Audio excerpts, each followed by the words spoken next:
বজ্জাত মহিলা মানে 5টা মামলা করছে, 5টা মামলা কইরা আমার যেমনি মন চায় সেমনি নাচতেছে। টিকটক এটি এমন একটি মাধ্যম যেখানে কেউ আসে আনন্দ দিতে, কেউ আসে আনন্দ উপভোগ করতে, কিন্তু সম্প্রতি তা হয়ে উঠেছে পারিবারিক দ্বন্দ্বের মঞ্চ। আলোচনার কেন্দ্রে রয়েছেন জনপ্রিয় টিকটকার প্রিন্স মামুন, তার স্ত্রী লায়লা এবং আরেক টিকটকার অনামিকা ঐশী।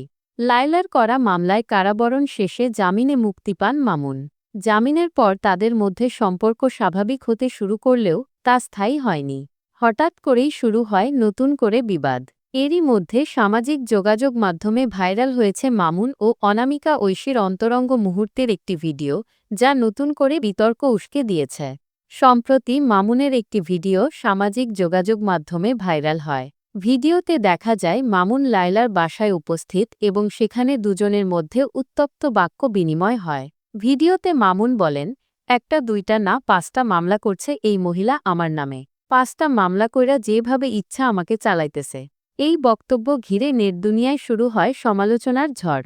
এদিকে ঐশীর সঙ্গে মামুনের অন্তরঙ্গ ভিডিওটি কিভাবে ফাঁস হল সে বিষয়ে কিছু জানা না গেলেও মুখ খুলেছেন ঐশীর সাবেক প্রেমিক। তার মন্তব্য, পুরনো খেলনা আমি সবসময় গরিব মানুষদের দান করে দিই। এটা নতুন কিছু না।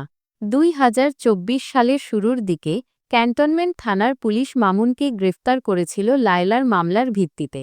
অভিযোগে লায়লা বলেছিলেন, ফেসবুকে তাদের পরিচয় হওয়ার পর মামুন তাকে বিয়ের আশ্বাস দিয়ে প্রেমের সম্পর্কে জড়ান। নিজের থাকার জায়গা না থাকায় মামুন লায়লার বাসায় ওঠেন এবং একাধিকবার শারীরিক সম্পর্ক স্থাপন করেন। বর্তমানে একদিকে মামলার জটিলতা, অন্যদিকে নতুন সম্পর্ক ও ভাইরাল ভিডিও সব মিলিয়ে মামুন লায়লা ঐশী ত্রিভুজে তৈরি হয়েছে এক জটিল ও বিতর্কিত পরিস্থিতি। এই ত্রিমুখী দ্বন্দ্বের পরিণতি কী হবে তা এখন সময়ই বলে দেবে।